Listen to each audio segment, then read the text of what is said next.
My husband's mother insisted on hosting our wedding at her backyard. She changed the guest list, canceled my caterer, and told the DJ, only play songs from our side of the family's culture. When I complained, she said, this isn't your day, it's ours. I bit my tongue until she grabbed the mic during our first dance and said, time for a real couple to show how it's done. I walked off the dance floor and straight to a judge. I met Evan in Lexington, Kentucky, in the fall of 2019. It was one of those slow Saturday mornings when the farmer's market sets up on Main Street and the air smells like coffee and fresh bread. I was eyeing some homemade apple butter when he struck up a conversation about fall flavors. He was sweet, kind of awkward, but in a good way. He made me laugh. And after 2 years of dating, I thought I had found the one. We got engaged in October 2021. He proposed during a hike at Raven Run, right when the leaves were that perfect shade of orange. It was just the two of us, quiet and simple. I said yes because I loved him. I really did.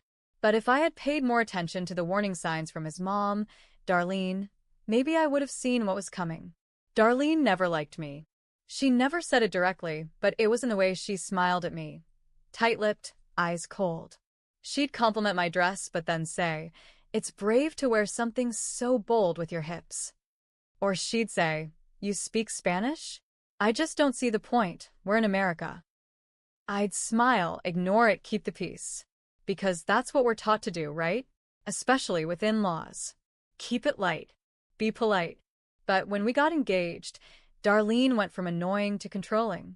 I wanted a small wedding at Talone Winery. Open air, vineyard backdrop, close friends and family, simple food. Evan said it sounded nice. But when we told his parents, Darlene's whole face dropped. Oh no. No, no. You're not spending all that money when we've got a perfect backyard right here, she said. Her backyard was big, sure. But it wasn't a vineyard. It had rusty patio furniture and fake flowers stuck into the ground. Still, Evan looked at me and said, it'd mean a lot to her. So I gave in. Darlene said, this wedding isn't just yours. It's a family celebration. I didn't argue. That was my first mistake. I tried to plan what I could control. I picked a caterer who understood my vision. Comfort food with Latin touches.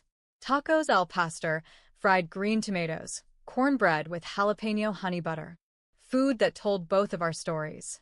2 weeks before the wedding, my caterer called me, sounding shaken.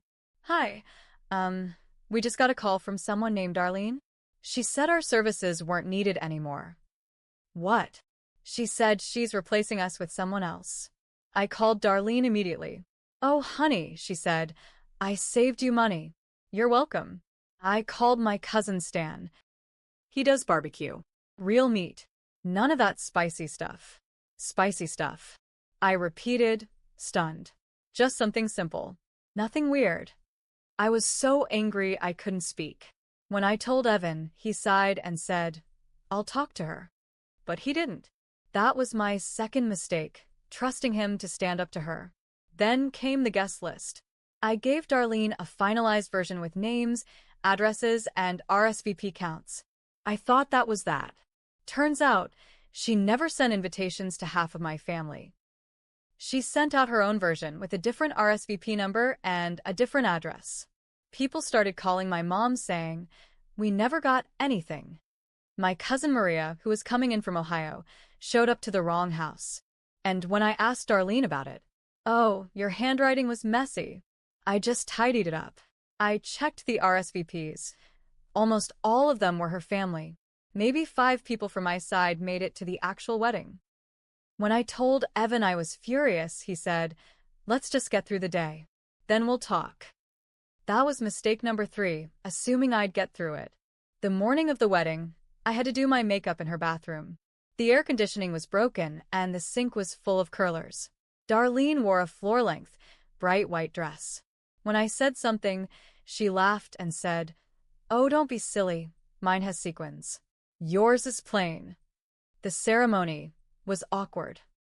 The chairs were misaligned. The arch looked like it was made from PVC pipe, and the officiant, her nephew, ordained that week, Forgot to say the vows until I reminded him. But I smiled. I tried to keep it together. Then came the reception. We were supposed to dance to Stand By Me. It was our song. I had emailed the DJ our whole playlist weeks before. Instead, he started playing polka music. Loud, blaring, unrecognizable. I walked over to him and asked, "What is this?" He said, "The mother of the groom said the bride approved a cultural shift in the playlist." "A cultural what?" "She said you were fine with it." I looked across the yard and saw Darlene sipping a margarita like she was queen of the damn ball. But I kept calm. Until our first dance. The DJ finally started the right song. Evan and I took to the floor. I was trying to block everything else out, focus on this moment, just us. But halfway through the song, Darlene grabbed the microphone from the DJ booth. "This is cute," she said, "but now it's time for a real couple to show how it's done." She yanked her husband up and waltzed onto the dance floor, pushing us out of the way. The crowd cheered. People clapped. I stepped back. I felt heat crawl up my neck. My hands were shaking. Evan just shrugged like it was no big deal. That was it for me. I turned. I walked off the dance floor, through the side gate, got in my car, and drove straight to a diner on Georgetown Road. I called Natalie, my best friend and a divorce lawyer. "Do you know a judge?" I asked. "I need this annulled. Tonight." She was silent for a second, then said, "You serious?" "Dead serious. Because this wasn't a wedding. It was a hostile takeover. And I was about to take it all back. So there I was, sitting in a half-empty diner in my wedding dress, eating fries and staring out the window while my phone buzzed nonstop. Evan called 12 times. I didn't answer. Darlene left a voicemail. "This isn't how mature women behave. Grow up and come back." I deleted it. Natalie met me there in sweats, no makeup, hair in a bun, holding a file folder and her car keys. "I talked to Judge Randall," she said. "He's not gonna annul it tonight. But we can file Monday morning." That was good enough for me. I went home to my apartment. Not the condo Evan and I were supposed to move into, my apartment. I peeled off the dress, tossed it in the tub, poured bleach on the hem, and watched it fade. It felt good. Monday came. We filed. That's when the real drama started. Evan showed up outside my work the next day, pacing in front of the building like some lost puppy. I had security tell him to leave. He wouldn't. So I walked outside. "Can we talk?" he said. "Please." I agreed to 5 minutes. "I didn't know she was going to do all that," he said. "I didn't know she canceled the caterer. Or sent a different playlist." I stared at him. "Then who told the DJ to only play your family's culture? Who stood there and let your mom hijack our first dance?" He had no answer. "She's just intense." "She meant well," he muttered. That made me laugh. A bitter, cold laugh. "I was your wife. For 6 hours. And in those 6 hours, you chose her over me every damn time." He reached for my hand. I stepped back. "I don't want to fight," he said. "Let's just go to counseling. We can fix this." "No," I said. "You didn't lose me because of a fight. You lost me because you let her treat me like trash." He left after that. But Darlene didn't. The next day, my boss called me in. "She sent an email to the office," he said, sliding it across the desk. "Claimed you're mentally unstable. Said you're taking company resources for personal revenge." I read the email. It was long, filled with half-truths and exaggerated claims. She even pasted screenshots of old Facebook posts where I joked about drinking wine after work. "She CC'd your clients," he added quietly. "I'm sorry." My hands were shaking. My boss was decent. He knew it was garbage. But the damage was done. I filed a restraining order that week. Then I started documenting everything. Darlene made one final mistake. She sued me. Yes, sued me. For emotional distress, claiming I defamed her by abandoning the wedding and smearing her name publicly. She thought I'd back down. Thought I'd be scared. What she didn't know was that I had been quietly working with a reporter from a local paper, someone who had covered community events and weddings. And she loved a scandal. I gave her texts. screenshots, emails.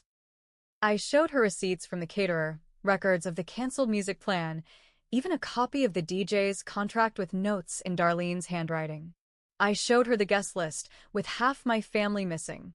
The reporter published a piece, "The Bride Who Vanished: When Wedding Dreams Meet Family Nightmares." It spread fast.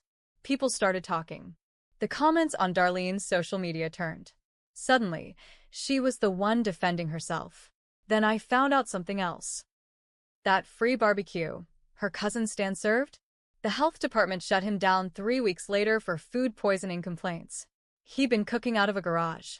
No license. No inspection. Several guests got sick, Including one of Darlene's sisters.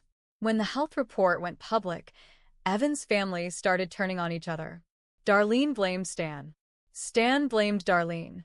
Evan tried to call me again, said this wasn't what he wanted, that things were spinning out of control. I didn't answer. Because I was just getting started. A month passed. The courthouse was quiet the day of the first hearing. Darlene strutted in wearing a blood-red suit like she was about to win a pageant. Evan walked beside her, eyes down, hands in his pockets. I didn't look at him. I walked in with Natalie and a folder thicker than a Bible. Inside was every lie, every petty act, every humiliating email Darlene had sent. We weren't even there for the divorce. That would come later. This was her civil case against me. She wanted damages for humiliation and loss of social standing. She really thought she had a case. Until Natalie stood up and started reading. Emails where Darlene admitted to fixing the guest list. Voicemails where she mocked my mother's accent. Screenshots where she wrote things like, "Her side of the family isn't real culture." Then Natalie dropped the bomb. A private Facebook group Darlene had made, saving Evan from that girl.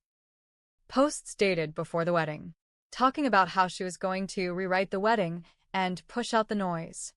The judge looked over his glasses. "Is this real?" Natalie nodded. "Yes, Your Honor."